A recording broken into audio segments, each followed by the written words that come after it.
virus COVID-19 empezó en China a finales del 2019 y para febrero del 2020 ya se había convertido en una pandemia mundial, causando una de las peores crisis humanitarias de la historia moderna, con casi 100 millones de nuevos pobres alrededor del mundo, en las palabras de Álvaro García Linera.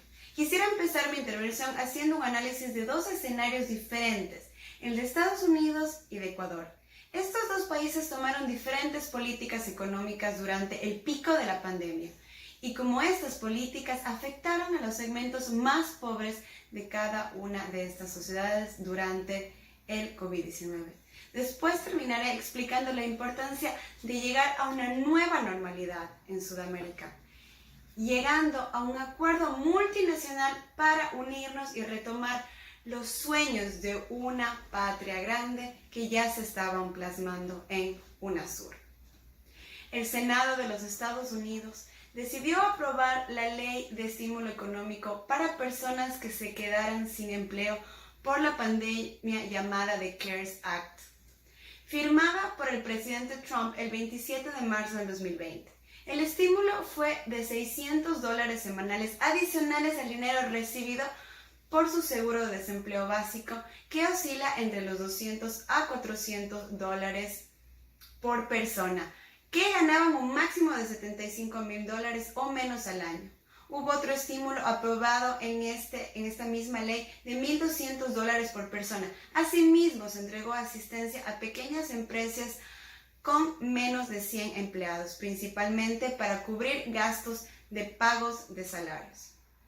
Realizando un análisis a estas políticas económicas, The CARES Act estimuló la economía manteniendo el consumo de las necesidades básicas de la población afectada, creando una demanda constante de insumos y ayudando de esta manera a mantener algunos de los sectores de la economía a flote.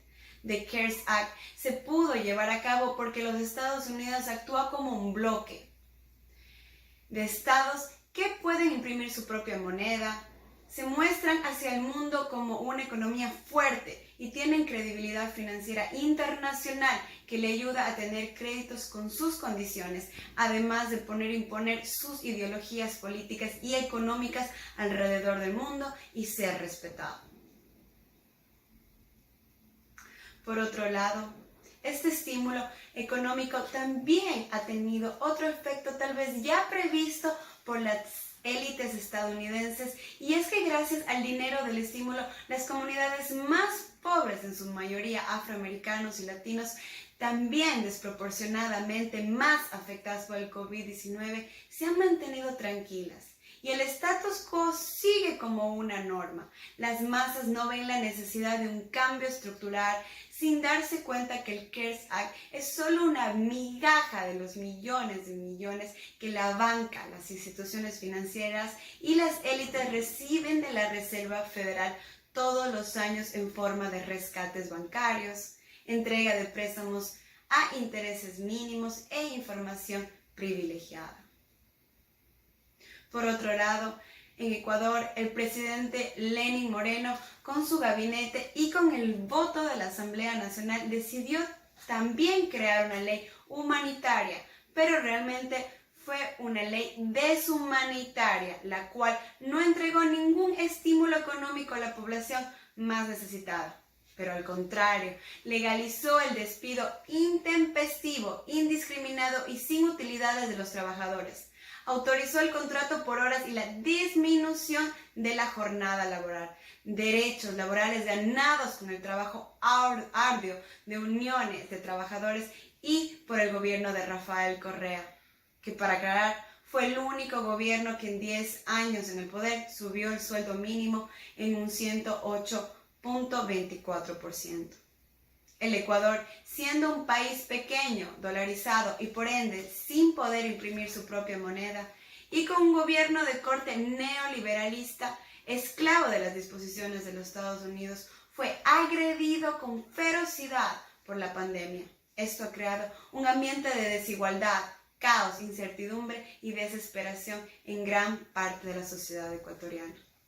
El caso de Ecuador no es el único alrededor de toda Sudamérica. La pandemia exacerbó un clamor popular que cada día se hace más fuerte en contra de las élites y la derecha sudamericana. Ya estamos cansados de la forma que se manejan, siendo sectores elitistas, clasistas, privilegiados por años de opresión indígena y obrera.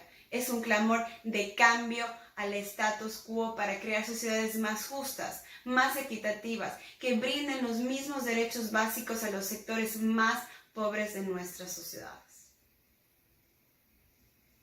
Y aquí es donde viene la parte central de mi intervención, en la cual quiero incorporar las magníficas intervenciones de los ponentes en el webinar dominado post-coronavirus.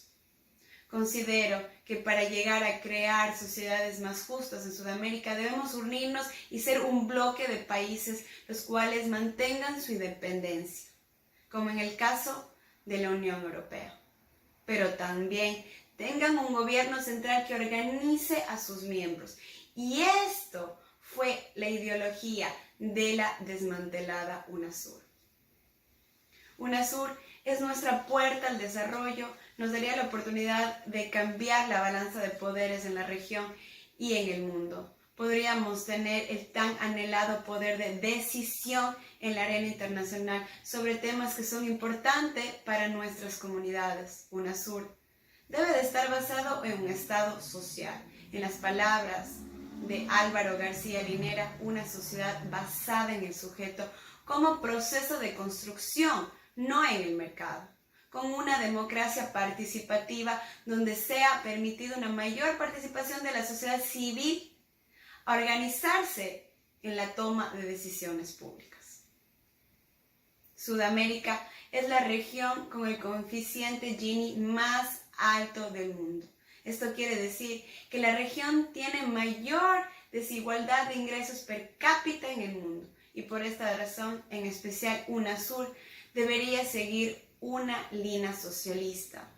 Tener como estandarte el lema que mencionó Alicia Balcera: igualdad como instrumento de desarrollo.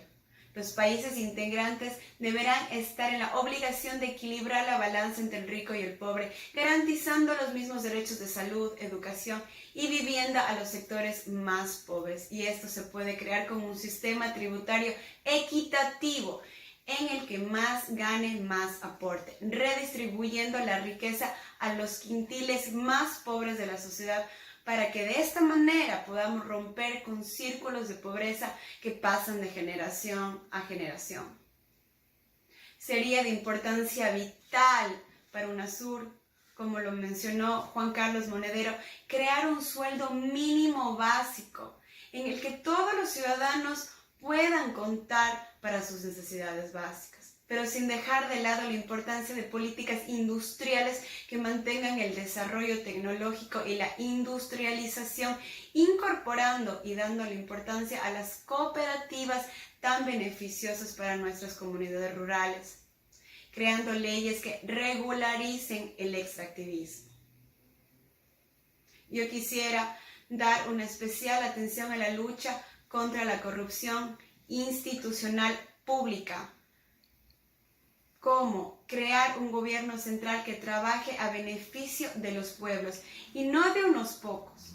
En este caso opino que se debería de crear nueva tecnología que evite el intercambio de información privilegiada entre el servidor público y el proveedor. Bueno, esta es mi intervención. Agradezco mucho a todos ustedes y gracias, UNAM.